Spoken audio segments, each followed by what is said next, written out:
Gametophyte produce male and female reproductive organs. Green part of bryophytes is gametophyte. Male reproductive part of Bryophyta is Antheridia, and female reproductive part of Bryophyta is Archegonia.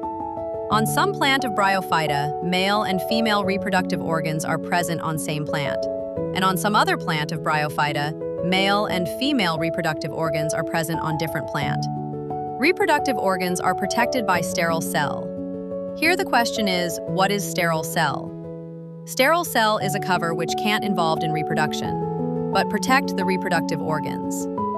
Sex organ produce gametes by mitosis. Here sex organ are Antheridia and Archegonia. Gamete are egg and sperm. In the process of mitosis, haploid chromosome divide and form more haploid chromosome. Antheridia produce male gamete called antherizoid.